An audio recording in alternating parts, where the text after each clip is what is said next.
Léo arriva sans prévenir à la maison de campagne de ses parents, au milieu de la tempête, mais quand il les vit tous les deux assis sur le trottoir détrempé, tremblant de froid, alors qu'une lumière était allumée à l'intérieur, son cœur s'arrêta. Qui était dans cette maison? Et ce qu'il découvrit ensuite fut si choquant que cela changea tout pour toujours.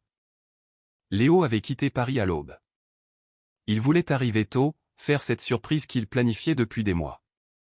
Il n'avait pas vu ses parents en personne depuis très longtemps, toujours occupés, toujours en train de courir, toujours en train de conclure une nouvelle affaire. Il téléphonait chaque semaine, bien sûr. Il demandait si tout allait bien, s'ils avaient besoin de quelque chose. Et Stéphane garantissait toujours que tout était sous contrôle. Les parents étaient bien soignés, sans aucun souci. Léo avait bâti une entreprise à partir de rien. Il avait travaillé comme un forcené pendant des années. Il avait fait des nuits blanches, perdu des week-ends, renoncé à beaucoup de choses, mais cela en valait la peine. Aujourd'hui, il avait de l'argent, il avait du succès, il avait tout ce dont il avait toujours rêvé et enfin, il avait le temps de rentrer à la maison et de retrouver ces deux personnes qui avaient toujours cru en lui quand personne d'autre n'y croyait. Sur le siège arrière de la voiture, il y avait un sac rempli de cadeaux coûteux. Un parfum de luxe pour sa mère, une belle montre pour son père, des vêtements neufs pour les deux et dans la boîte à gants, 2 billets d'avion pour ce voyage que ses parents avaient toujours voulu faire, mais n'en avaient jamais eu les moyens. Léo voulait voir leur visage quand il leur remettrait les billets. Il voulait voir le sourire de sa mère, sentir cette étreinte forte de son père. Il entra dans le village en Provence alors que le soleil se levait à peine. Tout semblait à la fois identique et différent. Quelques nouvelles boutiques, d'autres fermées, mais l'essence était la même. Léo sentit sa poitrine se serrer de nostalgie. Combien de fois avait-il arpenté ces rues quand il était enfant? Combien de fois avait-il couru sur le petit terrain de foot en jouant au ballon avec ses amis pendant que sa mère criait de la fenêtre pour l'appeler à dîner? À mesure qu'il se rapprochait de la maison de campagne de ses parents, son cœur s'accélérait. Ce serait si bon de les serrer à nouveau dans ses bras. Ce serait si bon de s'asseoir à la petite table de la cuisine, de boire un café préparé par sa mère, d'écouter les histoires répétées de son père, ces choses simples qu'il avait cessé de valoriser quand il était parti poursuivre ses rêves. La rue était déserte à cette heure-là. Léo tourna au coin de la rue et vit la maison au bout du chemin. Et c'est là qu'il remarqua quelque chose d'étrange. La maison était entièrement illuminée, toutes les lumières allumées, comme s'il y avait des gens réveillés à l'intérieur. Il y avait une nouvelle voiture garée dans l'allée, une voiture que Léo n'avait jamais vue auparavant. Il trouva cela étrange, mais pensa que c'était peut-être celle de son frère. Stéphane devait avoir acheté une nouvelle voiture et rendait visite à leurs parents. Mais Léo vit autre chose et ce qu'il vit lui glaça le sang. Au portail de la maison, assis par terre sur le trottoir, il y avait 2 silhouettes, 2 personnes recroquevillées, couvertes d'une vieille bâche en plastique, blotties l'une contre l'autre. Léo ralentit la voiture, essayant de comprendre ce qu'il voyait. Qui étaient ces gens-là? Pourquoi étaient-ils assis par terre dans le froid de l'aube? Il gara la voiture à quelques mètres de la maison, sortit lentement, toujours sans bien comprendre. En s'approchant, son cœur se mit à battre plus vite. Quelque chose n'allait pas, vraiment pas. Les silhouettes bougèrent en entendant ses pas. L'une d'elles leva la tête et c'est là que Léo cessa de respirer. C'était son père, Pierre, avec ce manteau usé qu'il portait depuis des années, le visage fatigué, les yeux cernés, la barbe mal rasée. Et à côté de lui, recroquevillée sous le plastique humide, se trouvait Marie. Sa mère, les cheveux en désordre, les mains tremblantes, les lèvres violettes de froid. Léo resta paralysé. Son cerveau refusait de traiter cette image. Ses parents par terre, devant leur propre maison, sous une vieille bâche en plastique, essayant de se protéger de la rosée glaciale de l'aube. Le père se leva avec difficulté, plaçant son corps devant sa femme, comme s'il se préparait à la protéger de quelque chose. Il n'avait pas encore reconnu son fils. Il faisait sombre. Léo avait changé, pris un peu de poids, ses cheveux étaient différents. Léo fit un pas en avant. Sa voix sortit, étranglée. « Papa !» Pierre écarquilla les yeux, fixant son fils sans pouvoir y croire. Marie se leva aussi, s'agrippant au bras de son mari pour ne pas tomber. Elle porta la main à sa bouche. Ses yeux s'emplirent de larmes instantanément. « Léo, c'est toi, mon fils ?» Et là, ce fut comme si un barrage avait cédé. Léo courut vers ses parents, les serra tous les deux en même temps, très fort, sentant leur corps tremblant de froid contre sa poitrine. La mère se mit à pleurer de cette manière qui arrache tout de l'intérieur. Le père s'agrippait à son fils, mais ne pouvait rien dire. Il tremblait seulement. De froid, d'émotion, de soulagement. Qu'est-ce qui se passe ici? Pourquoi êtes-vous dans la rue? Pourquoi êtes-vous par terre? Léo regarda ses parents et ce n'est qu'à ce moment-là, sous la lumière du lampadaire, qu'il put les voir correctement. Les vêtements vieux, sales, déchirés, les mains pleines de callosité et de blessures, les pieds enflés dans des chaussures qui tombaient en morceaux, les vieux sacs à dos par terre avec quelques affaires à l'intérieur et cette bâche ridicule qui ne protégeait de rien. Mon fils, tu es revenu. Tu es vraiment revenu? Répétait sa mère sans cesse, comme si elle n'arrivait pas à y croire. Léo enleva sa veste et la posa sur les épaules de sa mère. Elle était glacée, ils étaient tous les deux glacés. Il regarda autour de lui, cherchant à comprendre. La maison là, la maison de ses parents, tout illuminée, bien au chaud. Et eux, dehors. Pourquoi n'êtes-vous pas à l'intérieur? Vous vous êtes disputé avec quelqu'un? Qu'est-ce qui s'est passé? Le père baissa la tête. La honte sur son visage était douloureuse à voir. Marie tenta de parler, mais sa voix se brisa. Elle secoua simplement la tête et pleura davantage. Et c'est à ce moment que Léo regarda de nouveau la maison. Il regarda les fenêtres illuminées et vit une ombre sur le rideau du salon. Quelqu'un était à l'intérieur. Quelqu'un avait entendu le mouvement dehors et était venu jeter un œil. Le rideau bougea légèrement et, pendant une fraction de seconde, Léo vit le visage. C'était Valérie, sa belle-sœur, la femme de Stéphane. Elle regardait dehors, elle l'avait vu avec ses parents. Et quand elle réalisa que Léo l'avait vu aussi, elle referma rapidement le rideau. Léo sentit une colère monter de son estomac jusqu'à sa gorge. Une colère qu'il n'avait jamais ressentie de sa vie. Valérie était à l'intérieur, dans la maison de ses parents, au chaud, confortable, et ses parents étaient ici dehors, dans le froid, par terre, dormant dans la rue. Ils sont là-dedans? Demanda Léo d'une voix tremblante de rage. Stéphane et Valérie sont dans votre maison? Le père ne répondit pas, se contentant de serrer l'épaule de sa femme et de regarder le sol. La mère essuya ses larmes avec la manche de la veste que Léo lui avait donnée. Mon fils, c'est une longue histoire. Commença-t-elle, mais sa voix s'éteignit à nouveau. Léo regarda la maison une fois de plus, vit la lumière allumée dans le salon, vit la nouvelle voiture dans l'allée, vit la maison toute belle, rénovée, soignée, et il regarda ses parents sur le trottoir, comme deux personnes qui n'avaient plus leur place nulle part au monde. Et c'est à cet instant qu'il comprit.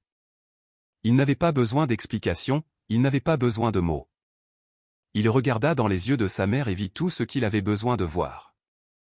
Douleur, honte, abandon, trahison. Leurs propres enfants leur avaient fait ça. Leurs propres enfants les avaient mis à la rue. Léo sortit son téléphone. Ses mains tremblaient. De rage, de choc, d'un mélange d'émotions qu'il ne parvenait pas à gérer. Il appela Stéphane. Ça sonna, sonna, sonna. Personne ne répondit. Il rappela. Rien. Il appela une troisième fois. À la cinquième tentative, Stéphane répondit d'une voix ensommeillée. Allô. Ouvre cette porte, maintenant. Silence de l'autre côté.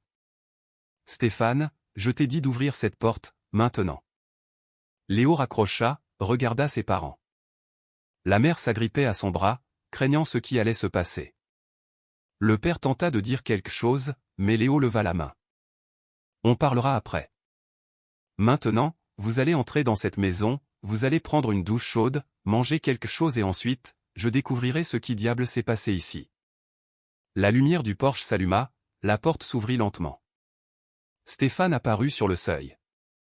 Il regarda son frère, regarda ses parents par terre et eut le culot de demander « Léo, qu'est-ce que tu fais ici ?» Léo monta les marches de l'entrée, se retrouva face à face avec son frère, et la colère qu'il ressentit à ce moment-là était si intense qu'il dut prendre une profonde inspiration pour ne pas faire une bêtise. La bonne question est, qu'est-ce qu'ils font dehors pendant que tu es ici à l'intérieur? Stéphane resta planté sur le pas de la porte pendant quelques secondes, assimilant la présence de son frère. Il ne s'y attendait pas. Personne ne s'y attendait. Léo ne prévenait jamais quand il revenait au village. En fait, Léo ne revenait jamais. Toujours trop occupé, toujours avec des excuses, envoyant toujours de l'argent, mais n'apparaissant jamais en personne. Entre, dit Stéphane en ouvrant davantage la porte, essayant de forcer un sourire. Quelle bonne surprise, mon frère. Tu n'as pas prévenu que tu venais? Léo ne bougea pas. Il resta là, à regarder son frère avec une expression que Stéphane n'avait jamais vue auparavant. C'était un mélange de déception, de colère et de quelque chose de pire, quelque chose qui ressemblait à du dégoût. Je t'ai posé une question, qu'est-ce que nos parents font dans la rue pendant que tu es ici à l'intérieur? Le sourire de Stéphane disparut.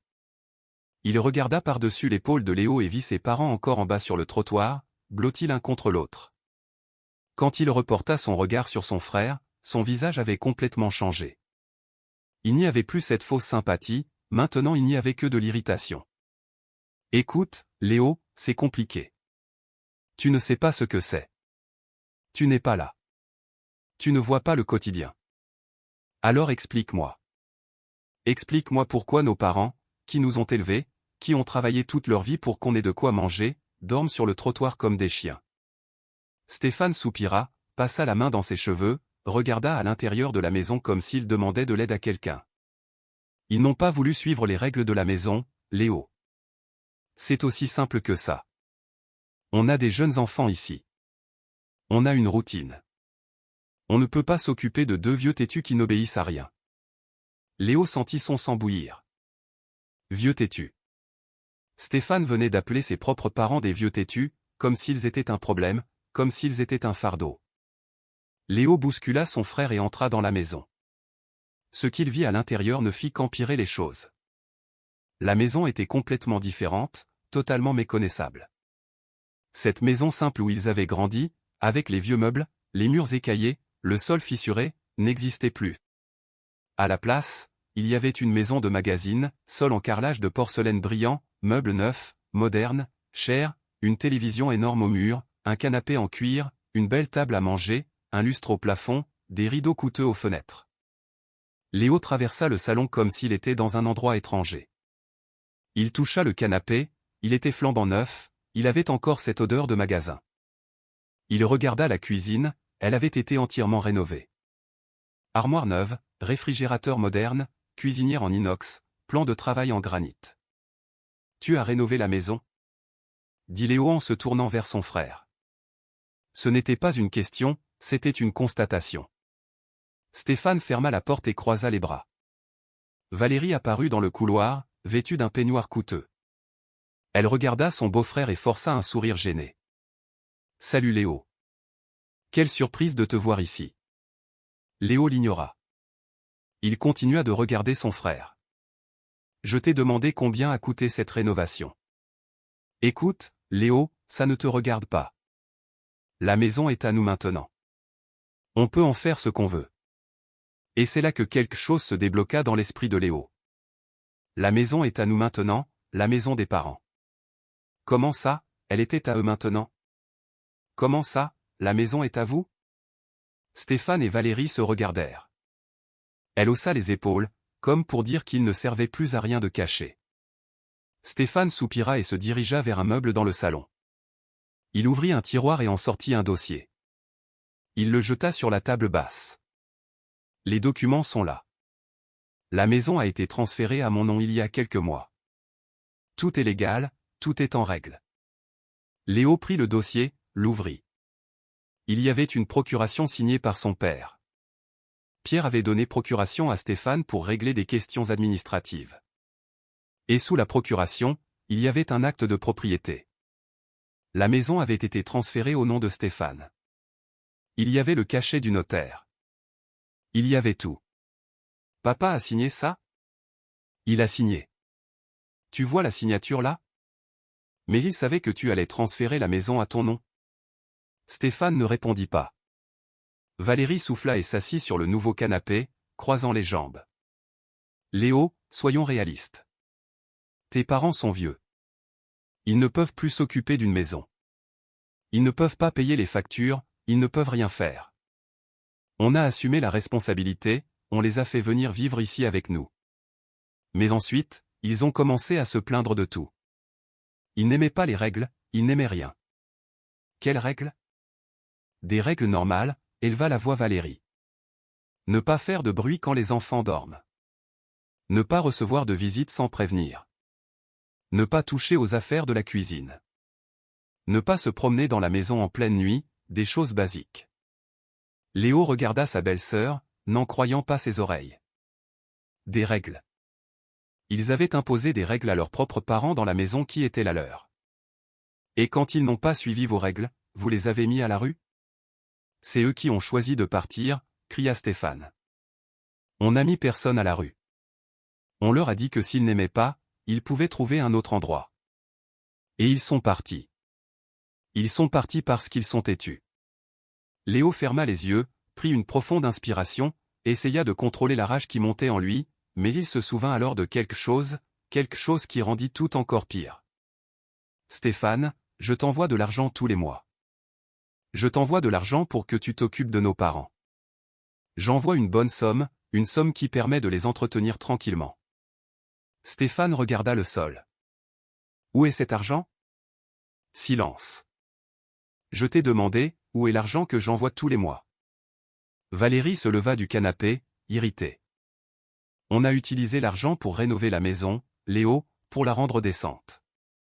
Elle tombait en ruine. On a investi dans le patrimoine familial. Patrimoine familial? Léo eut un rire sans joie. Tu viens de dire que la maison est à vous maintenant. Donc, tu as utilisé mon argent, que j'envoyais pour mes parents, pour rénover ta maison. Ce n'est pas comme ça, commença Stéphane. C'est exactement comme ça.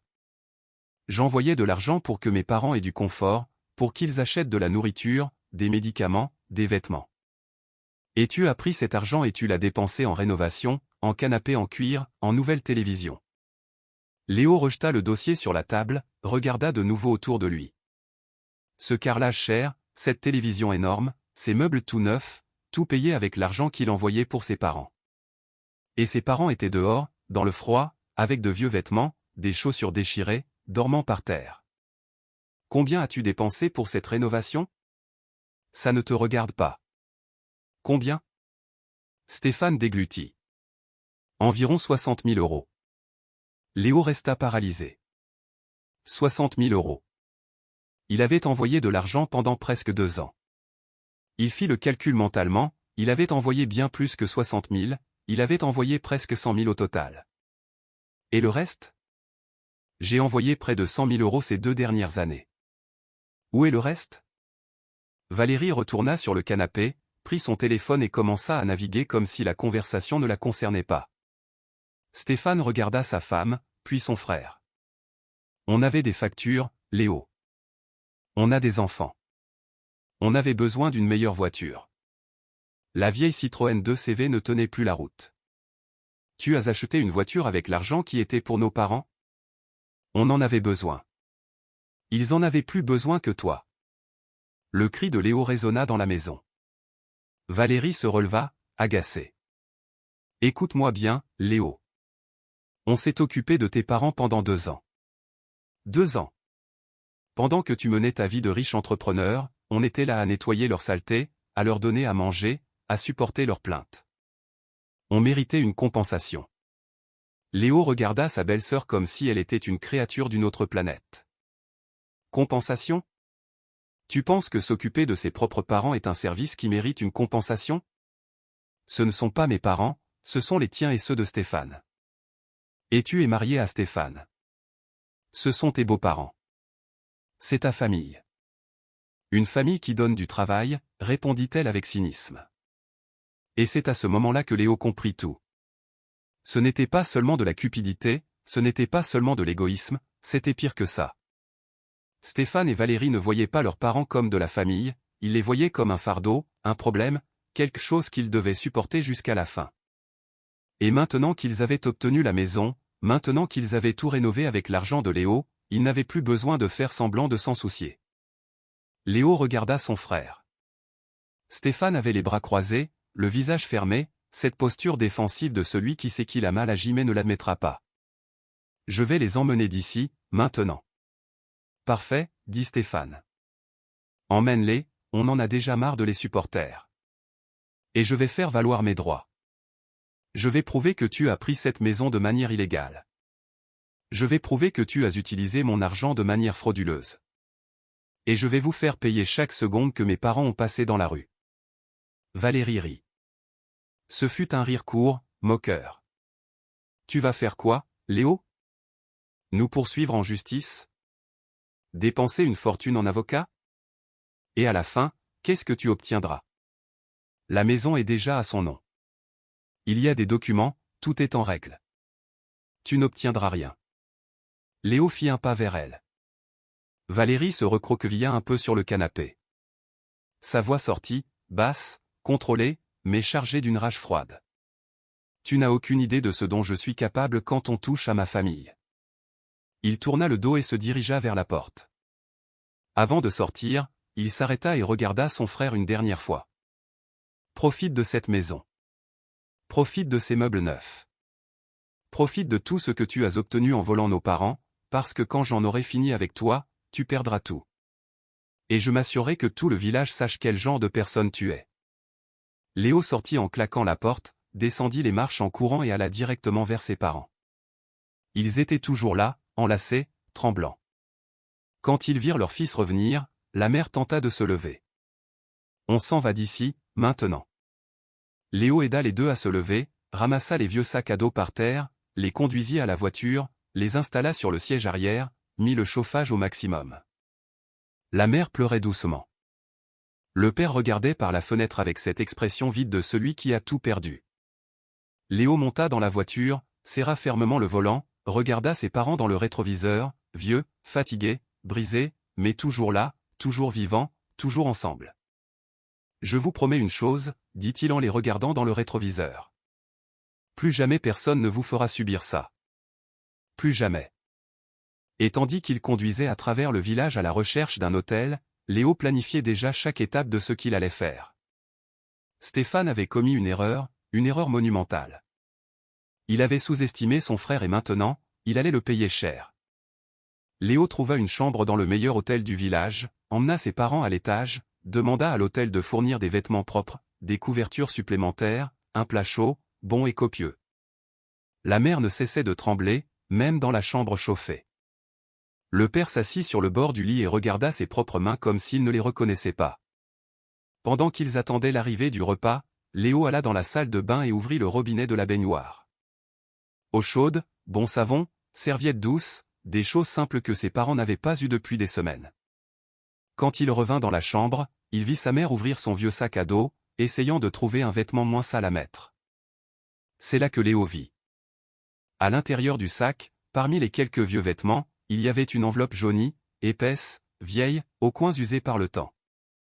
La mère prit l'enveloppe avec soin et la serra contre sa poitrine, comme si c'était la chose la plus précieuse au monde. « Maman, qu'est-ce que c'est » Marie regarda son mari. Pierre hocha lentement la tête, comme pour dire qu'il ne servait plus à rien de cacher quoi que ce soit. Elle soupira profondément et tendit l'enveloppe à son fils. Il y a quelque chose qu'on n'a jamais dit à personne, ni à Stéphane, ni à Valérie. On a gardé ça toute notre vie, en attendant le bon moment. Léo prit l'enveloppe, elle était lourde, il y avait des documents à l'intérieur. Il l'ouvrit doucement et sortit les papiers. Ils étaient vieux, certains jaunis par le temps, d'autres avec l'encre à moitié effacée. Il y avait un vieil acte de propriété, un dossier de prud'homme clos des décennies plus tôt, des cartes dessinées à la main, des certificats. Ton grand-père a gagné un terrain dans une action en justice il y a de nombreuses années, commença à expliquer le père d'une voix fatiguée. C'était une zone sans valeur à l'époque, loin du village, sans route goudronnée, sans rien. Il a accepté ça comme paiement parce qu'il n'avait pas le choix. C'est resté dans les papiers, mais ça n'a jamais été enregistré correctement. Léo regarda les papiers, essayant de comprendre. Il y avait le nom de son grand-père, la description du terrain, les coordonnées. Il prit son téléphone et tapa l'adresse qui y était décrite. Il ouvrit la carte, zooma et sentit son cœur s'emballer. Ce terrain que son grand-père avait reçu comme un lopin de terre sans valeur des décennies auparavant se trouvait aujourd'hui dans l'une des zones les plus prisées du village. Il y avait des immeubles de bureaux autour, des entreprises, des banques, des magasins. Le village avait grandi et englobé cette zone, la transformant en or pur. Vous savez combien ça vaut aujourd'hui? Les parents se regardèrent. La mère essuya une larme. On n'a jamais voulu toucher à ça, mon fils. On avait peur de perdre en justice, que quelqu'un nous le prenne. Alors, on l'a gardé. On pensait vous laisser ça à vous trois quand on partirait, pour que vous ayez quelque chose de valeur. Léo regarda à nouveau les papiers. Ce terrain valait des millions, des millions. Et ses parents avaient passé toute leur vie dans la pauvreté, à travailler jusqu'à ce que leurs mains saignent, à connaître le besoin, sans savoir qu'ils avaient une fortune gardée dans une vieille enveloppe.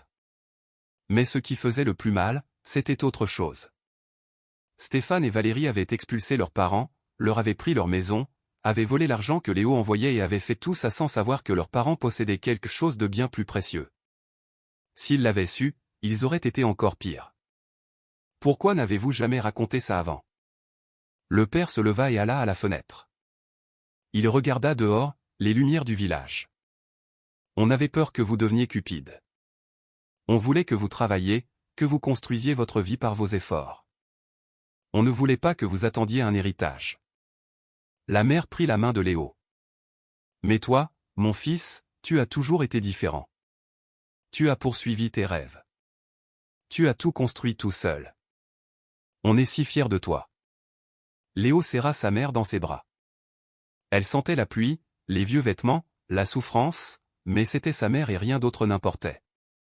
Combien de jours êtes-vous restés dans la rue? Le silence qui suivit fut lourd. La mère se dégagea de l'étreinte et se rassit sur le lit. Le père continuait de regarder par la fenêtre.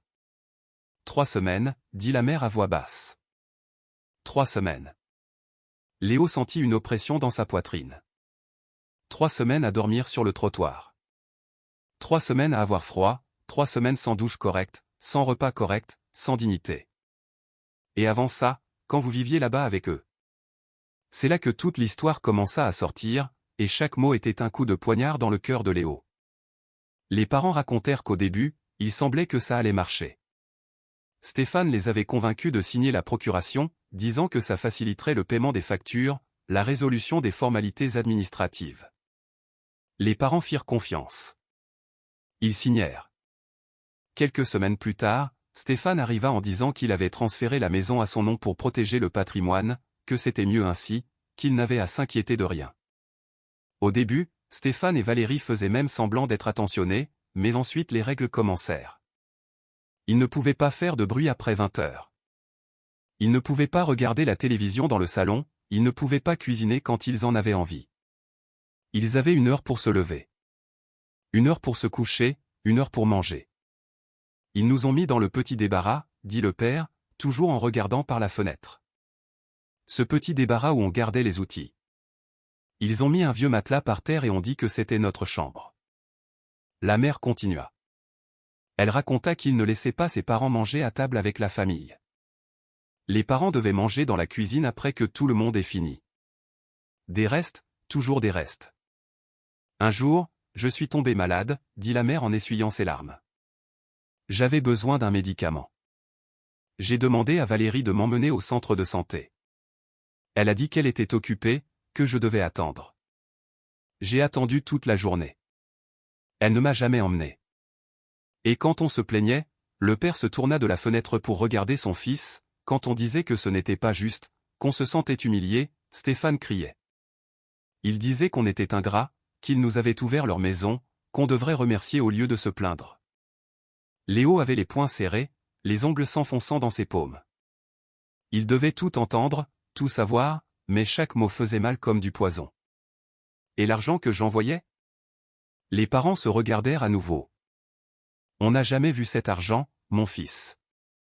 Stéphane disait que tu n'envoyais rien, que tu nous avais oubliés, que tu étais riche et heureux dans ta vie et que tu ne voulais plus entendre parler de la famille. Et c'est là que Léo comprit l'étendue de la méchanceté de son frère et de sa femme. Ils n'avaient pas seulement volé la maison, ils n'avaient pas seulement humilié leurs parents, ils avaient détruit l'image de Léo dans l'esprit de ses parents. Ils avaient fait croire à ses parents que leur plus jeune fils les avait abandonnés. Vous y avez cru? Au début, non, dit la mère. Mais les mois passaient et tu n'apparaissais pas, tu n'appelais pas. On a commencé à penser que c'était peut-être vrai. Mais j'appelais. J'appelais chaque semaine. Je parlais à Stéphane. Il ne nous passait jamais le téléphone. Il disait que tu étais occupé, que tu rappellerais plus tard, qu'il nous transmettait tes amitiés et on attendait un appel qui n'arrivait jamais. Léo prit son téléphone et ouvrit son application bancaire. Il alla dans l'historique des virements, tout était là. Chaque mois, religieusement, il avait envoyé de l'argent à Stéphane, des sommes importantes. Et sous chaque virement, Léo avait ajouté une note, pour prendre soin des parents. Tout était enregistré, tout était documenté. Il montra l'écran de son téléphone à ses parents. La mère porta la main à sa bouche. Le père secoua la tête, incrédule. Il a tout volé, mon fils. Il a tout volé et il nous a même fait croire que tu ne te souciais plus de nous. On frappa à la porte. C'était le service d'étage avec le repas. Léo demanda de tout laisser sur la table. Quand l'employé fut parti, il s'assit avec ses parents et insista pour qu'ils mangent en premier. Un plat chaud, bon, copieux. Les parents mangeaient lentement, comme s'ils avaient oublié ce que c'était que de manger sans se presser. Pendant qu'ils mangeaient, Léo naviguait sur son téléphone, ouvrit l'application de messagerie et commença à lire les anciennes conversations avec Stéphane. Et plus il lisait, plus sa colère grandissait. Il y avait des messages où Léo demandait comment allaient ses parents. Stéphane répondait toujours « Ils vont bien, tranquille ». Léo demandait s'ils avaient besoin de quelque chose. Stéphane « Non, tout va bien ici, Léo ». Léo envoyait des photos de ses projets, de ses voyages, partageant sa vie. Stéphane voyait les messages et ne répondait pas. Et puis, Léo vit quelque chose qui fit bouillir son sang. Il alla voir les anciens statuts de Stéphane. Il y avait des photos de la maison rénovée, des photos de la nouvelle voiture, des photos de la famille heureuse sur le canapé en cuir et en légende, nouvelle vie, réussite, Dieu est fidèle. Tout payé avec l'argent de Léo. Tout ça pendant que ses parents dormaient dans un petit débarras. Léo ferma son téléphone, regarda ses parents finir de manger. Ils semblaient un peu mieux, un peu plus vivants, mais la tristesse était toujours là dans leurs yeux, dans cette manière fatiguée de ceux qui ont trop souffert. Papa, maman, j'ai besoin que vous me fassiez confiance. Je vais régler ça. Je vais récupérer votre maison. Je vais les faire payer pour tout. Mais vous devez me laisser m'occuper de ces documents du terrain. Personne ne doit savoir. Surtout pas Stéphane et Valérie. Pourquoi? Demanda la mère. Parce que s'ils découvrent que vous avez ça, ils essaieront de vous le prendre aussi et je ne le permettrai pas, mais ça doit se faire à ma façon. Vous me faites confiance? Les deux acquiescèrent. Le père tendit la main et Léo la serra avec force. Après que ses parents eurent pris leur bain, Léo prit l'enveloppe et photographia chaque document. Il envoya tout sur son adresse email, rangea les originaux dans le coffre-fort de l'hôtel et passa un appel. Maître Nicolas, c'est Léo Mendes. J'ai besoin de vos services, c'est urgent. En attendant que l'avocat réponde, Léo regarda par la fenêtre de l'hôtel. En bas, le village dormait. Quelque part là, Stéphane était tranquille dans la maison volée, pensant qu'il avait gagné, pensant qu'il s'en était tiré. Mais ce que Stéphane ne savait pas, c'est que le jeu venait de commencer et cette fois, il s'en était pris à la mauvaise personne. Maître Nicolas arriva à l'hôtel le lendemain matin. C'était un homme sérieux, d'une 50aine d'années, avec cet air professionnel de quelqu'un qui avait tout vu. Léo le reçut dans la suite qu'il avait réservée et lui montra les photos des documents du terrain sur son téléphone. L'avocat prit l'appareil, zooma sur les images et commença à lire chaque papier avec une attention méticuleuse. Plus il lisait, plus son expression changeait. Il retira ses lunettes, les nettoya lentement, les remit. Il regarda Léo avec un sérieux qui lui serra le cœur. Ceci vaut des millions, de très nombreux millions. Je parle d'une somme qui change la vie d'une famille entière sur plusieurs générations. Léo le savait déjà. Il avait passé la nuit précédente à rechercher les prix des terrains dans la région. Ce lopin de terre que son grand-père avait reçu en paiement d'une action en justice des décennies plus tôt valait aujourd'hui entre 8 et 10 millions d'euros. C'était une fortune que ses parents avaient gardée toute leur vie sans même imaginer la taille du trésor qu'ils protégeaient. Mais il y a un sérieux problème ici, continua maître Nicolas. Ce terrain n'a jamais été officiellement enregistré au cadastre. Il existe dans les documents de l'action en justice, il y a la description, tout y est, mais il manque l'enregistrement formel qui en fait une propriété de fait. Et c'est mauvais? C'est très mauvais, parce que techniquement, n'importe quel héritier direct peut tenter de faire cet enregistrement et le premier qui l'enregistre l'emporte. Léo sentit un frisson. Mais mon père est toujours en vie. Il est l'héritier direct de mon grand-père. Le droit est de son côté. Oui, tant qu'il est en vie, le droit est de son côté. Mais si votre frère découvre l'existence de ce terrain et sa valeur actuelle, je ne doute pas qu'il tentera quelque chose. Et vu son historique, ce ne sera rien de légal. C'est pourquoi j'ai besoin que cela reste absolument secret. Exactement. Je vais commencer dès aujourd'hui la procédure de régularisation, mais cela prendra quelques mois. Pendant ce temps, vous devez garder vos parents loin de Stéphane. Tout contact pourrait être dangereux. Et les documents originaux, où sont-ils? Dans le coffre-fort ici à l'hôtel. Parfait. Ne les sortez de là pour rien au monde. Quand j'en aurai besoin, je viendrai les chercher personnellement. Ils se serrèrent la main et maître Nicolas partit. Léo resta à la fenêtre, regardant le village en bas. Tout semblait si calme, si normal, mais il savait qu'une tempête approchait. Il le sentait jusqu'au plus profond de son être. Après que ses parents se furent réveillés et eurent pris leur petit déjeuner, Léo sortit pour régler quelques questions pratiques. Ses parents avaient besoin de vêtements décents, de médicaments, de produits d'hygiène de base. Il se rendit dans un grand magasin du centre et acheta tout ce qu'il put. Des vêtements neufs, des chaussures confortables, des manteaux épais pour les protéger du froid. À la pharmacie, il acheta les médicaments pour la tension de son père, des vitamines, des compléments. Alors qu'il retournait à l'hôtel avec les sacs pleins, son téléphone sonna. Numéro inconnu. Léo répondit. Allô? Léo. C'est Stéphane.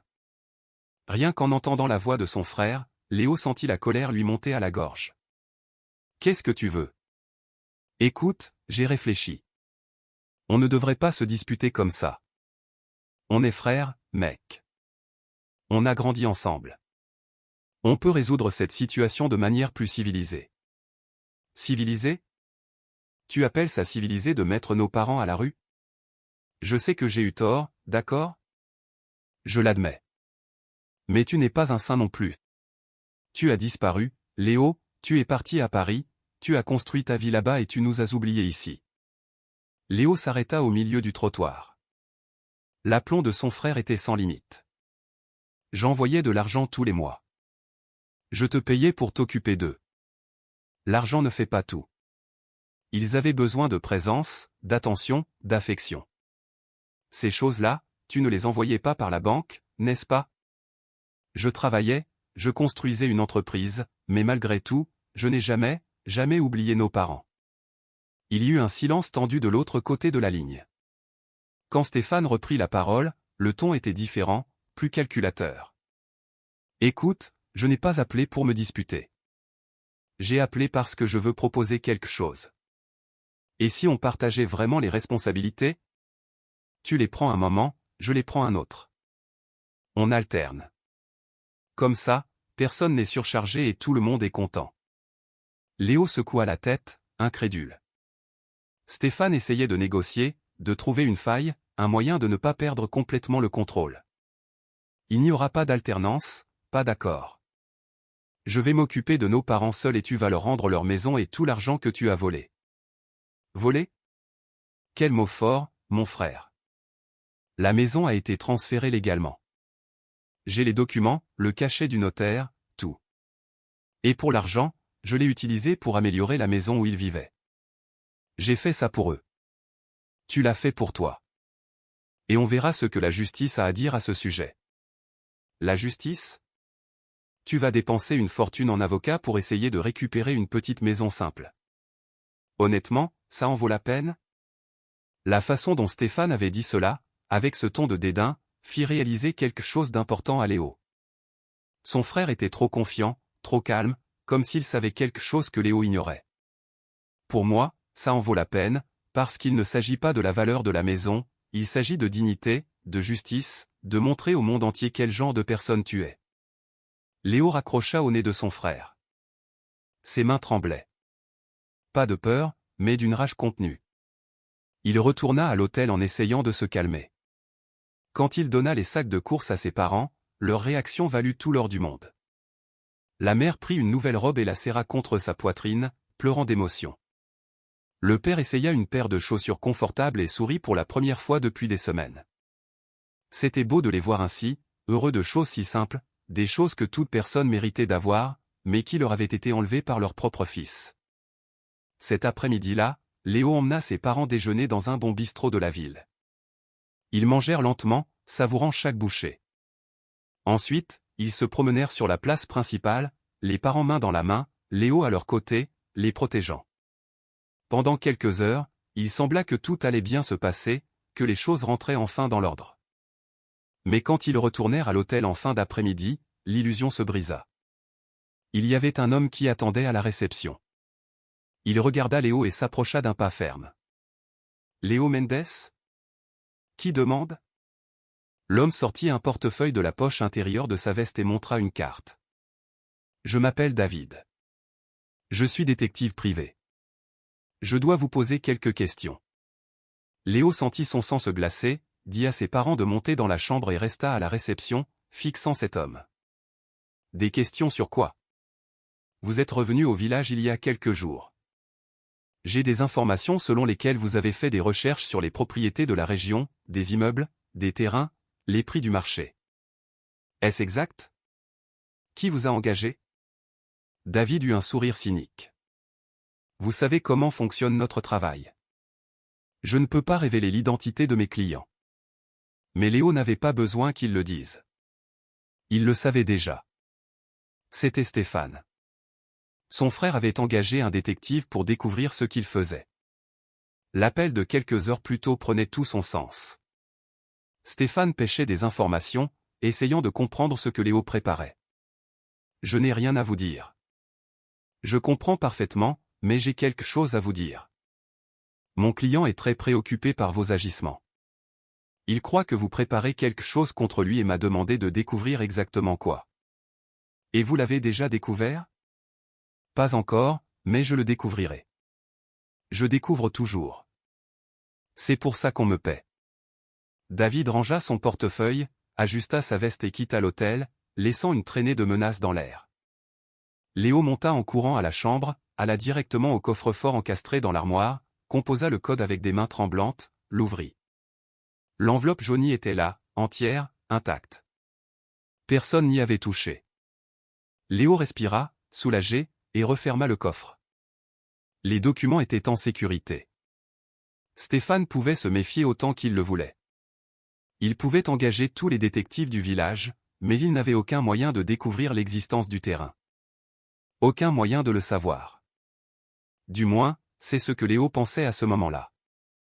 Cette nuit-là, après que ses parents se furent endormis, Léo était sur son ordinateur pour répondre à des emails urgents du travail quand il entendit la porte de la chambre s'ouvrir doucement. C'était sa mère, Marie. Elle était en peignoir, avec cet air de quelqu'un qui s'était réveillé inquiet. « Mon fils, excuse-moi de te déranger, mais je dois te dire quelque chose qui me ronge de l'intérieur. »« Qu'est-ce qu'il y a, maman ? » ?»« Assieds-toi. » Elle s'assit sur le bord du lit et se tordit nerveusement les mains. « Quand on vivait encore dans cette maison avec Stéphane et Valérie, un jour, j'ai vu quelque chose d'étrange. Stéphane est entré dans le petit débarras où on dormait. Il pensait que je n'étais pas là, mais j'étais revenu chercher un pull. Il a ouvert notre vieux sac à dos, celui où on garde les documents importants. » Le cœur de Léo se mit à battre plus vite. Et qu'est-ce qu'il a fait ? Il est resté longtemps à fouiller dedans. Il a sorti des papiers, les a photographiés avec son téléphone, puis a tout remis en place. Je suis restée silencieuse, de peur qu'il ne me voie. Quand il est parti, je suis allé vérifier et il semblait que tout était à sa place. Mais maintenant, je me demande, est-ce qu'il a vu l'enveloppe du terrain ? Léo ferma lentement son ordinateur portable, regarda sa mère. C'était quand ? Quelques jours avant qu'il ne nous mette à la rue. La dernière pièce du puzzle se mit en place dans l'esprit de Léo. Stéphane n'était pas simplement méfiant. Il savait. Il avait vu les documents, les avait photographiés, avait découvert l'existence du terrain et jouait maintenant un jeu bien plus dangereux que Léo ne l'imaginait. Il prit son téléphone et appela Maître Nicolas, même s'il était presque minuit. « Maître, désolé pour l'heure, mais nous avons un sérieux problème. » Le lendemain matin, Maître Nicolas arriva à l'hôtel avec une expression tendue, demanda à parler à Léo en privé. Ils allèrent sur le parking où personne ne pouvait les entendre. « Léo, j'ai reçu une notification du cadastre hier après-midi. Votre frère s'est présenté là-bas avec un avocat. Il tente de faire enregistrer le terrain de votre grand-père. » Léo sentit le sol se dérober sous ses pieds. « Comment? Il a les documents? Des copies? Je ne sais pas comment il les a obtenus, mais il les a. Et il a déjà déposé la demande d'enregistrement, prétendant que votre père lui a donné une autorisation verbale de s'occuper du patrimoine familial. C'est un mensonge. Je le sais, mais en justice, nous devrons le prouver. Et en attendant, il a obtenu une ordonnance de référé bloquant toute transaction sur le terrain. Ni lui ni vous ne pouvez rien enregistrer jusqu'à ce que le juge décide qui a raison. Et combien de temps ça va prendre? Maître Nicolas prit une profonde inspiration avant de répondre. Ça peut prendre des mois, peut-être plus d'1 an. Et s'il parvient à convaincre le juge qu'il a agi de bonne foi, il pourrait même obtenir l'enregistrement à son nom. Léo s'appuya contre la voiture, essayant d'assimiler tout cela. Stéphane avait découvert, avait fait des copies des documents en fouillant dans le sac de ses parents et utilisait maintenant exactement la même stratégie sale qu'avec la maison. Fausse procuration, documents manipulés, mensonge bien ficelé. Et s'il l'enregistre à son nom? Alors il pourra vendre le terrain, faire ce qu'il veut et vos parents perdront tout, à nouveau. Léo regarda le ciel gris. Il était venu au village pour sauver ses parents. Il avait pensé qu'il pourrait tout arranger, mais Stéphane avait toujours une longueur d'avance, toujours plus sale, toujours plus désespéré. Qu'est-ce qu'on fait maintenant? On se bat avec toutes les armes dont nous disposons. Mais je ne vais pas vous mentir, Léo. La situation est devenue beaucoup plus compliquée. Léo retourna à l'hôtel avec le poids du monde sur les épaules, monta à la chambre où ses parents attendaient avec anxiété. Quand ils virent son expression, ils retinrent leur souffle. « Mon fils, il s'est passé quelque chose ?» demanda son père Pierre en se levant de sa chaise. Léo les regarda, vieux, fatigués, déjà si meurtris par la vie. Comment allait-il leur annoncer que Stéphane avait découvert l'existence du terrain? Comment allait-il leur dire que leur propre fils était sur le point de tout leur voler à nouveau? Il ne parvint pas à parler, il alla simplement vers eux et les serra fort dans ses bras. Et pour la première fois depuis le début de cette histoire, Léo sentit qu'il ne pourrait peut-être pas les protéger, que Stéphane pourrait peut-être gagner cette guerre. Et ce sentiment d'impuissance était pire que n'importe quelle douleur physique. Les jours suivants furent un cauchemar. Maître Nicolas travailla sans relâche, essayant d'annuler l'ordonnance de référé que Stéphane avait obtenue, mais le juge ne donnait pas de réponse. Pendant ce temps, Léo recevait des appels de son avocat tous les quelques jours, avec des nouvelles de plus en plus mauvaises. Stéphane avait engagé un grand cabinet, cher, spécialisé dans les litiges de succession. Il déposait des requêtes, rassemblait des documents, construisait un dossier solide. Mais le pire n'était même pas ça. 3 jours après l'ordonnance, Léo descendit au restaurant de l'hôtel pour prendre le petit déjeuner avec ses parents. En entrant, il sentit les regards, de nombreux regards, des gens qui tournaient la tête, chuchotant entre eux, les montrant discrètement du doigt. Un couple assis à une table voisine se leva et changea de place, comme si leur présence était contagieuse. « Pourquoi ces gens nous regardent comme ça ?» demanda sa mère Marie, s'agrippant au bras de Léo. Il ne le savait pas, mais il allait bientôt le découvrir. De retour à la chambre après le petit déjeuner, la directrice de l'hôtel frappa à la porte. Elle avait une expression embarrassée, clairement mal à l'aise avec ce qu'elle allait dire.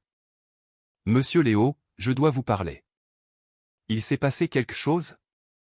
Écoutez, c'est une situation délicate. Nous avons reçu plusieurs plaintes d'autres clients. Ils disent qu'ils se sentent mal à l'aise avec votre présence ici. » Léo sentit la colère commencer à monter. Mal à l'aise avec quoi exactement? La directrice regarda les parents de Léo et baissa la voix.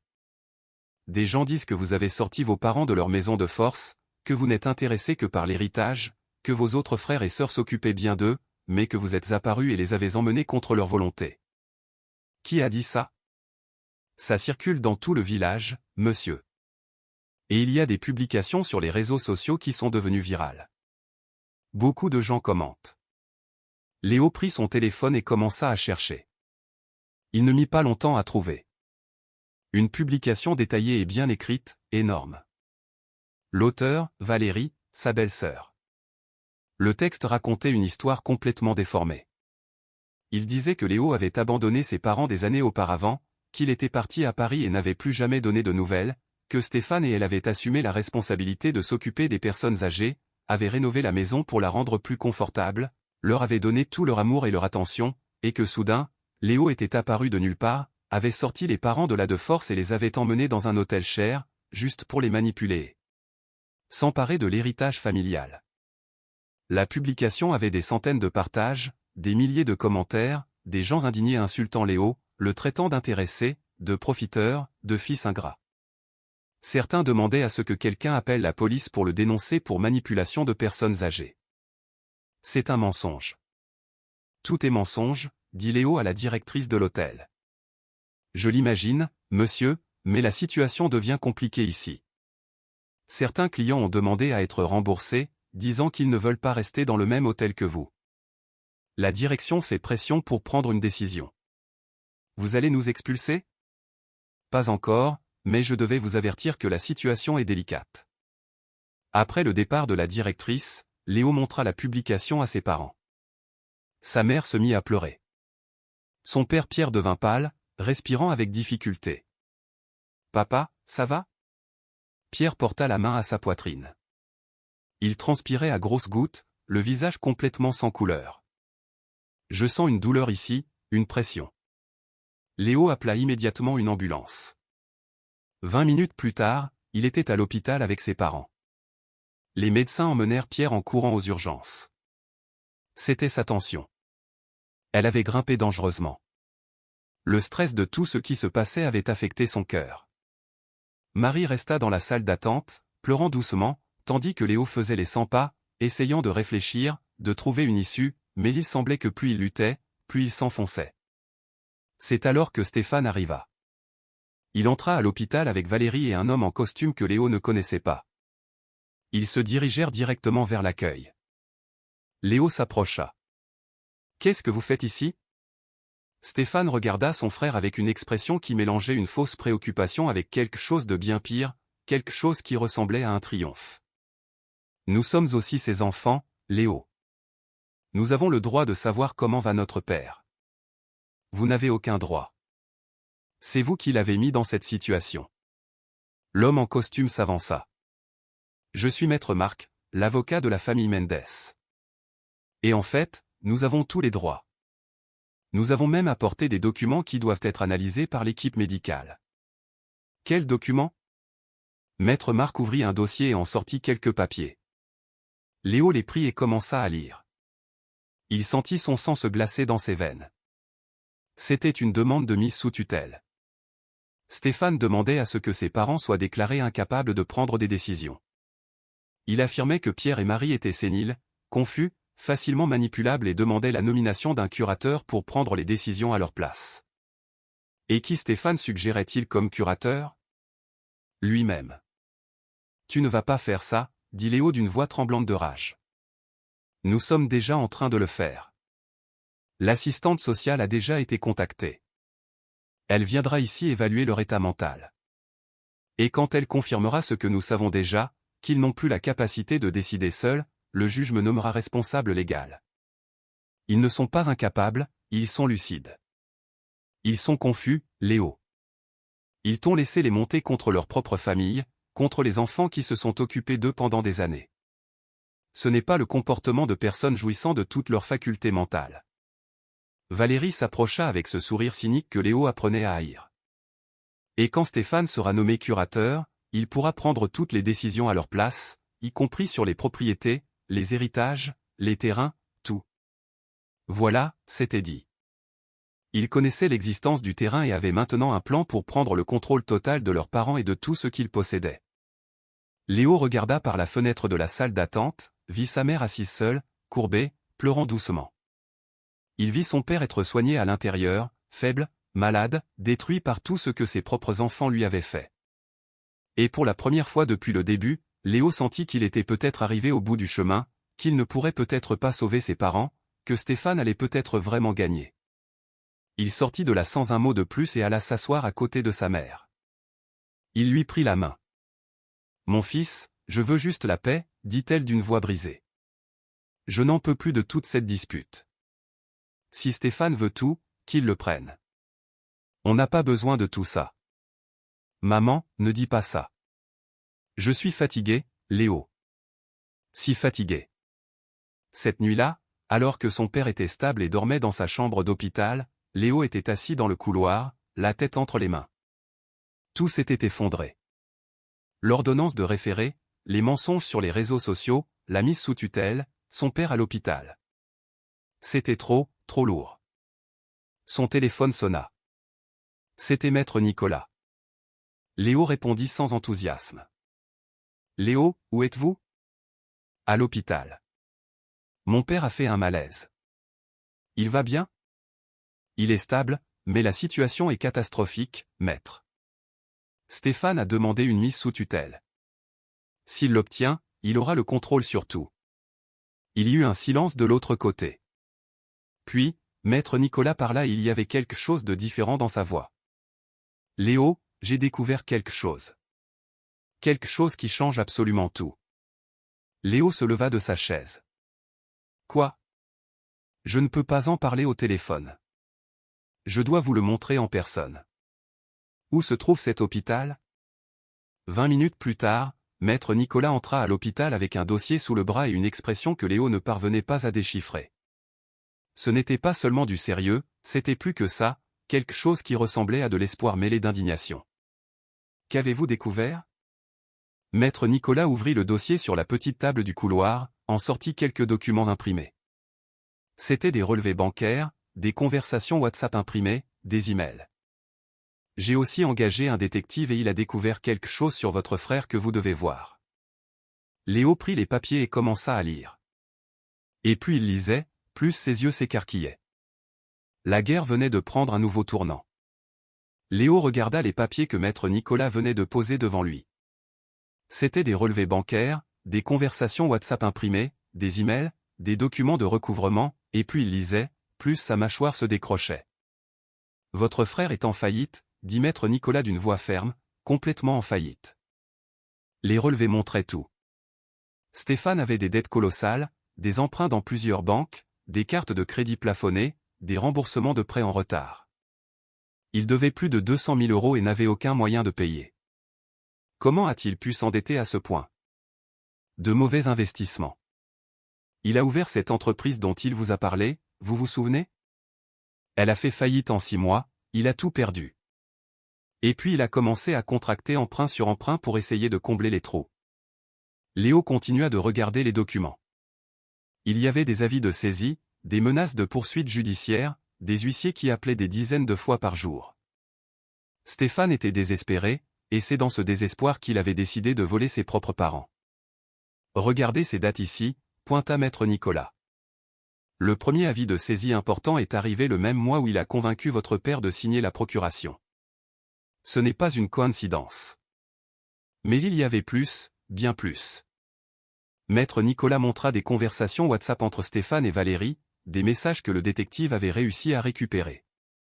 Stéphane, on doit trouver une solution pour les vieux. Ils nous compliquent tout. Valérie, mets-les dehors. Dis qu'ils n'ont pas respecté les règles. Stéphane, et si Léo le découvre? Valérie, il ne se soucie même plus d'eux. Il est riche, il a oublié la famille, il ne le saura jamais. Léo sentit son estomac se nouer en lisant cela. Ils avaient tout planifié froidement, cyniquement. Il y a encore autre chose. Maître Nicolas tourna quelques pages. Regardez ça.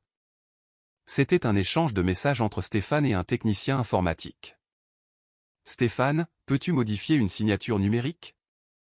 Technicien, ça dépend. Pourquoi faire? Stéphane, j'ai besoin de quelques documents signés par mon père, mais il n'est pas en état de signer. Technicien, mec, c'est illégal. Stéphane, je paie bien. Léo laissa tomber le papier sur la table. Il a essayé de falsifier la signature de notre père. Il a essayé. Le technicien a refusé, mais la trace de la tentative est là, et c'est extrêmement grave. C'est une tentative de faux et usage de faux pour un abus de confiance. Et pour l'argent que j'envoyais ? Maître Nicolas montra les relevés bancaires de Stéphane. Tous les virements de Léo y figuraient, mais au lieu d'être utilisés pour ses parents, ils étaient allés directement payer des dettes, des emprunts, des cartes, des intérêts. Il n'a pas dépensé un seul centime pour vos parents. 0. Tout l'argent que vous avez envoyé pendant près de 2 ans a servi à couvrir ses dettes. Léo s'adossa au mur du couloir de l'hôpital. Il avait envie de frapper quelque chose, de crier, mais il se contrôla. Il devait être stratégique. Maintenant, qu'est-ce qu'on fait avec ça? On utilise tout. Demain, c'est l'audience concernant la mise sous tutelle, vous vous souvenez? L'assistante sociale va évaluer si vos parents sont capables ou non. Et je vais présenter tout cela au juge. Ça empêchera la mise sous tutelle? Ça fera bien plus que ça. Ça montrera que Stéphane a agi de mauvaise foi depuis le début, qu'il a manipulé, menti, volé. Le juge ne se contentera pas de rejeter la demande, il ouvrira une enquête contre Stéphane. Le lendemain matin, Léo se réveilla tôt, prépara ses parents, leur expliqua tout ce qui allait se passer. Sa mère Marie était nerveuse. Son père Pierre, encore faible de son séjour à l'hôpital, essayait de paraître fort. « Mon fils, et s'ils arrivent à dire qu'on n'a plus toute notre tête? Ils n'y arriveront pas, papa, je te le promets. » Au palais de justice, la salle était comble. Stéphane et Valérie étaient déjà là avec maître Marc, leur avocat. Il y avait une assistante sociale, une psychologue, le juge, tout le monde attendait de décider du sort des parents de Léo. L'assistante sociale commença par poser des questions aux parents. Des questions simples. Quel jour sommes-nous? Où habitez-vous? Qui sont ces personnes? Pierre et Marie répondirent à tout correctement. Ils étaient lucides, cohérents, en pleine possession de leurs moyens. Mais l'avocat de Stéphane n'abandonna pas. Il argua que les parents étaient manipulés par Léo, qu'ils n'avaient pas le discernement nécessaire pour prendre des décisions importantes concernant leur patrimoine, qu'ils avaient besoin d'un curateur. C'est là que maître Nicolas demanda la parole. « Monsieur le juge, je voudrais présenter des preuves qui changent complètement cette situation. » Il posa les documents sur la table, un par un. Les relevés bancaires montrant les dettes, les messages montrant le complot, la tentative de falsification, tout. Un silence absolu s'installa dans la salle. Le juge prit les papiers et commença à lire. Son visage changea, passant de neutre à sérieux, de sérieux à indigné. « Maître Marc, votre client est au courant de cela? » Stéphane avait pâli. Valérie regardait le sol. Leur avocat bégaya.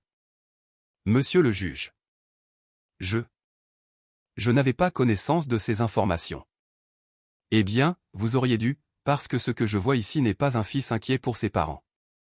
C'est quelqu'un qui essaie de s'approprier un patrimoine en utilisant le mensonge, la manipulation et même la tentative de falsification.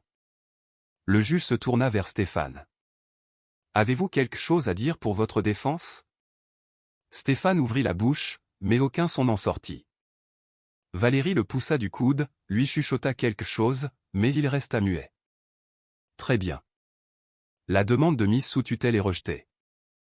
Monsieur Pierre et Madame Marie Mendes sont en pleine possession de leurs facultés mentales et peuvent prendre leurs propres décisions. De plus, j'ordonne l'ouverture d'une enquête contre Monsieur Stéphane Mendes pour abus de confiance, faux et usage de faux et abus de faiblesse. » La mère, Marie, se mit à pleurer. Le père, Pierre, lui serra la main. Léo sentit une vague de soulagement si grande qu'il dut s'asseoir. « Quant au terrain en litige, continua le juge, j'ordonne que la procédure d'enregistrement soit reprise immédiatement en faveur des propriétaires légitimes, Monsieur et Madame Pierre et Marie Mendes. Toute tentative de Monsieur Stéphane de s'approprier cette propriété est annulée. » Stéphane se leva en chancelant. Valérie le soutint. Ils sortirent tous les deux de la salle sous les regards de tous, vaincus, humiliés, démasqués. Quand tout le monde fut sorti, Léo serra ses parents dans ses bras dans le couloir du palais. Sa mère pleurait, mais maintenant, c'était de soulagement, de liberté. Son père sourit pour la première fois depuis des semaines. C'est fini, mon fils. C'est fini, papa. Vous êtes libre. Tout vous appartiendra à nouveau. Cet après-midi-là, de retour à l'hôtel, maître Nicolas apporta d'autres nouvelles. Le cadastre a donné son feu vert. Nous pouvons enregistrer le terrain à votre nom dès cette semaine. Les parents se regardèrent. Pierre prit la main de sa femme. Maître, nous devons parler de ça. De quoi? De ce que nous allons faire avec ce terrain. Léo regarda ses parents sans comprendre. Papa, le terrain est à vous. Vous en faites ce que vous voulez. Exactement. Et nous avons déjà décidé. Nous n'allons pas le vendre. Marie secoua la tête. Nous avons passé toute notre vie à souffrir. Nous avons vu tant de gens dans la même situation que nous. Des personnes âgées abandonnées, mises de côté, oubliées par leur propre famille. Et nous voulons faire quelque chose pour ces gens. Pierre continua. Nous voulons utiliser ce terrain pour construire un lieu, un endroit où les personnes âgées qui n'ont nulle part où aller pourront séjourner. Avec dignité, avec respect, avec amour. Léo sentit les larmes lui monter aux yeux. Vous voulez créer un refuge? Plus qu'un refuge, un foyer. Où personne ne sera traité comme un fardeau, où tout le monde aura de la valeur, où les gens pourront vieillir la tête haute. Maître Nicolas sourit. C'est magnifique, mais il faudra beaucoup d'argent pour construire et entretenir. On vend le terrain, dit Pierre, on utilise la moitié de l'argent pour construire et l'autre moitié reste investie pour faire fonctionner l'endroit. Léo serra ses parents dans ses bras. Ces deux personnes simples qui avaient été humiliées, trahies, jetées à la rue, avaient encore un cœur assez grand pour penser aux autres. Et Stéphane? Demanda la mère à voix basse. Qu'est-ce qui va lui arriver? Il répondra de ses actes. La justice s'en chargera. Mais c'est aussi mon fils, dit Marie d'une voix étranglée. Je sais, maman. Mais il a fait des choix. Et les choix ont des conséquences.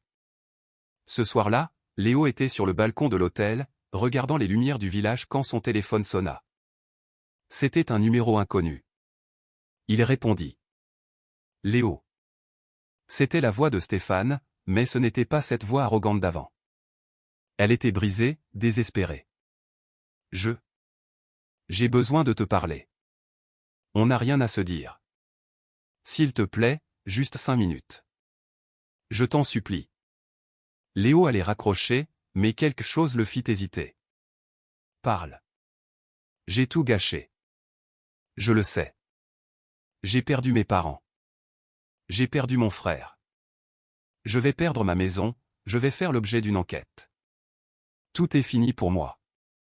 Tu t'es fait ça à toi-même. Je sais. Mais j'ai besoin que tu saches une chose.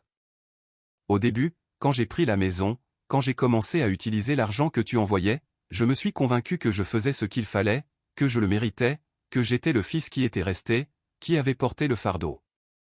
Mais c'est devenu une boule de neige. Et quand je m'en suis rendu compte, j'étais allé trop loin. Léo ne dit rien. Je n'attends pas de pardon. Je ne le mérite pas. Je voulais juste que tu saches que je regrette. Vraiment. Les regrets ne ramènent pas le temps qu'ils ont passé dans la rue, Stéphane. Ils n'effacent pas l'humiliation, la douleur, la peur. Les actions ont des conséquences et tu vas devoir vivre avec les tiennes.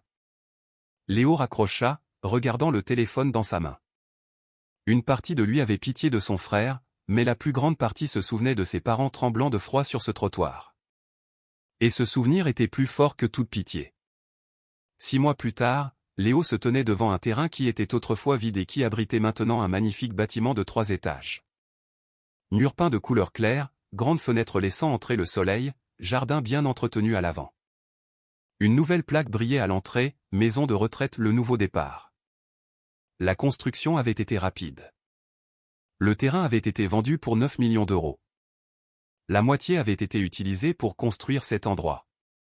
L'autre moitié était restée investie pour assurer son fonctionnement pour les années à venir.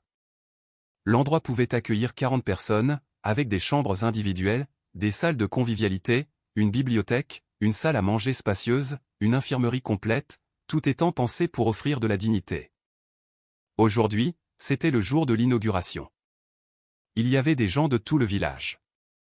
Le maire était venu, des journalistes, des caméras, mais le plus important, c'étaient les gens simples, les personnes âgées qui avaient été abandonnées par leur famille, qui vivaient dans la rue, qui n'avaient nulle part où aller. Ils étaient là, vêtus de neuf, les cheveux coupés, les yeux brillants. Certains pleuraient d'émotion, d'autres souriaient timidement. Tous savaient que cet endroit allait changer leur vie. Léo regarda ses parents. Pierre et Marie étaient sur la scène improvisée devant le bâtiment. Son père avait repris du poids, avait retrouvé des couleurs. Sa mère portait une belle robe que Léo lui avait achetée. Tous les deux, main dans la main, regardant tout cela comme s'ils ne croyaient pas que c'était réel. Le maire fit un discours sur l'importance de prendre soin des personnes âgées. Une assistante sociale parla de l'abandon familial et de la nature révolutionnaire de ce projet. Mais quand ce fut au tour de ses parents de parler, ce fut différent. Pierre s'approcha du micro. Sa voix trembla au début. « Je ne sais pas faire de beaux discours. Je suis un homme simple qui a travaillé toute sa vie avec ses mains. Mais j'ai appris une chose ces derniers mois. J'ai appris qu'on ne connaît jamais la valeur qu'on a jusqu'à ce qu'on perde tout. » Il regarda Marie. « Ma femme et moi avons élevé 3 enfants. Nous leur avons donné tout ce que nous pouvions et un peu de ce que nous ne pouvions pas aussi. Nous pensions que cela suffisait, que l'amour était suffisant, mais la vie a montré que non. 2 de nos enfants sont devenus des personnes que nous ne reconnaissons pas. Des personnes qui ont fait passer l'argent avant la famille, qui ont fait passer la cupidité avant la gratitude. » Sa voix se brisa. Marie lui serra la main. « Mais un de nos enfants, celui qui est parti construire sa vie, a été le seul à revenir quand nous en avions le plus besoin. Il a été le seul à nous tenir la main quand le monde s'est effondré. Et ce fils nous a appris autre chose. Que la vraie famille, ce ne sont pas ceux qui partagent votre sang, ce sont ceux qui restent quand la tempête arrive. » Certaines personnes dans le public se mirent à pleurer. Cet endroit ici n'est pas seulement un bâtiment, c'est une promesse. La promesse que personne ne sera oublié, que tout le monde mérite de vieillir avec dignité, que quoi qu'il arrive, il y aura toujours quelqu'un qui se soucie de vous. Pierre quitta le micro. Marie le serra dans ses bras. Le public explosa en applaudissements. Puis ce fut au tour de Léo de parler. Il monta sur scène, regarda la foule, regarda ses parents, prit une profonde inspiration. « J'ai bâti une entreprise à partir de rien, j'ai gagné de l'argent, j'ai acheté des choses, j'ai atteint ce que le monde appelle le succès. Et pendant longtemps, j'ai pensé que c'était le plus important. J'ai pensé que je devais être loin, à travailler, à grandir, à accumuler. » Il fit une pause. « Jusqu'à ce que je rentre à la maison un jour de pluie et que je trouve mes parents assis sur le trottoir, trempés, tremblants de froid, devant leur propre maison. À ce moment-là, tout ce que j'avais construit ne valait rien, parce que j'avais échoué dans la seule chose qui compte vraiment. J'avais laissé les personnes que j'aime le plus devenir vulnérables. » Léo regarda ses parents sur scène. « Mon frère Stéphane a fait des choix terribles. Il a volé, menti, trahi et maintenant, il en paie le prix. Il a perdu sa maison, il fait l'objet d'une enquête, il a perdu sa famille et je n'en tire aucun plaisir. Je ressens de la tristesse parce qu'il avait tout ce que j'avais, les mêmes parents, les mêmes valeurs, les mêmes opportunités, mais il a choisi le mauvais chemin. » Le public était dans un silence absolu. Mes parents auraient pu utiliser cet argent pour vivre dans le luxe. Ils auraient pu acheter un manoir, voyager à travers le monde, profiter de chaque centime. Personne ne les aurait jugés, ils le méritaient. Mais ils ont fait un choix différent. Ils ont regardé leur souffrance et se sont dit, combien d'autres personnes vivent la même chose? Et ils ont décidé de faire quelque chose à ce sujet. Léo sentit sa voix s'étrangler, mais il continua. Aujourd'hui, 40 personnes auront un vrai foyer, un endroit où elles ne sont pas un fardeau, où elles ne sont pas oubliées, où elles ont de la valeur. Et ce n'est pas seulement grâce à l'argent, c'est grâce à 2 personnes qui, même après avoir tout perdu, même après avoir été trahies par leurs propres enfants, ont encore réussi à trouver de la bonté en elles. » Il se tourna vers ses parents. « Papa, maman, je vous ai demandé pardon plusieurs fois ces derniers mois. Pardon de ne pas être revenu plus tôt. Pardon de vous avoir laissé seul. Pardon d'avoir cru que l'argent réglait tout. Mais vous m'avez appris quelque chose qu'aucune école de commerce n'enseigne. Vous m'avez appris que le vrai succès, ce n'est pas ce qu'on accumule, c'est ce qu'on multiplie. Ce n'est pas ce qu'on a, c'est ce qu'on fait avec ce qu'on a. La mère, Marie, pleurait. Le père, Pierre, s'essuyait les yeux avec le dos de la main. J'ai lu une phrase l'autre jour qui disait « Personne ne devrait mourir seul, mais nous devrions tous vivre accompagnés ». Et c'est ce que cet endroit représente. La compagnie, la dignité, l'amour. Les choses que mes parents n'ont jamais eues quand ils ont été jetés à la rue, les choses qu'ils ont garanties que d'autres personnes auront. Léo regarda à nouveau le public. Alors, aujourd'hui, il ne s'agit pas seulement d'inaugurer un bâtiment. Il s'agit d'inaugurer une nouvelle façon de voir le monde. Une façon où on n'abandonne pas ceux qui vieillissent, où on n'oublie pas ceux qui ont pris soin de nous, où on comprend qu'un jour, nous aurons tous besoin de quelqu'un. Et quand ce jour viendra, puissions-nous trouver des gens qui nous traitent avec le même respect que nous aurions aimé traiter les autres. Il fit une dernière pause. Sa voix sortit, ferme, claire, chargée d'émotion. Des tempêtes peuvent survenir, des trahisons peuvent arriver, on peut essayer de vous prendre votre maison, votre argent, vos biens. Mais il y a une chose que personne ne pourra jamais vous voler. Votre dignité, votre caractère, la façon dont vous traitez les gens. Et à la fin, quand tout sera passé, quand la poussière sera retombée, c'est tout ce qui restera. Non pas ce que vous aviez, mais qui vous avez été. Et si vous avez été quelqu'un qui a tendu la main quand on vous tournait le dos, qui a donné de l'espoir quand il n'y avait que du désespoir, qui a choisi l'amour quand il était plus facile de choisir la haine, alors vous avez vraiment vécu. Et c'est le seul succès qui compte. Le public se leva. Les applaudissements retentirent. Les gens pleuraient ouvertement. Léo descendit de la scène et serra ses parents dans ses bras. Les trois restèrent là, enlacés, tandis que des dizaines de personnes âgées s'approchaient pour les remercier. Un monsieur d'environ 70 ans, qui avait vécu dans la rue pendant 2 ans, serra la main de Pierre. « Merci de ne pas nous avoir oubliés. » Marie serra dans ses bras une dame qui pleurait. « Personne ne sera plus jamais oublié, je le promets. » Cet après-midi-là, quand tout le monde fut parti, Léo resta avec ses parents sur le porche du refuge, regardant le soleil se coucher. La mère posa sa tête sur son épaule. « Mon fils, tu penses que Stéphane s'en sortira ? » « Je ne sais pas, maman. Il a perdu beaucoup. L'enquête est toujours en cours, mais il a fait des choix et maintenant il doit en assumer les conséquences. Je prie encore pour lui tous les soirs. C'est mon fils, malgré tout. Je sais. Et ça montre qui vous êtes. » Le père, Pierre, regarda le bâtiment derrière eux. « Tu sais ce qui est drôle ? On a passé toute notre vie sans rien avoir.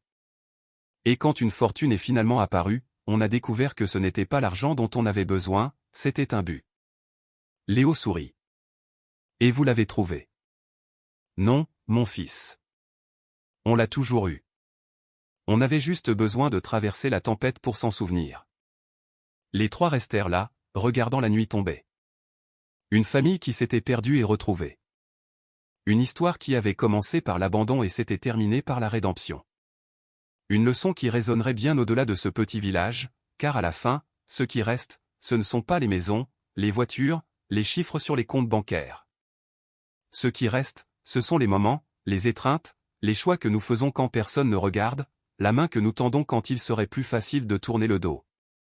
Et cette nuit-là, alors que 40 personnes âgées dormaient pour la première fois depuis des mois avec la certitude d'avoir un foyer, Pierre et Marie prouvèrent que le plus grand héritage que l'on puisse laisser ne se mesure pas en argent, mais en vie touchée, en espoir renouvelé, en dignité restaurée. Et cela, personne ne pourra jamais le voler.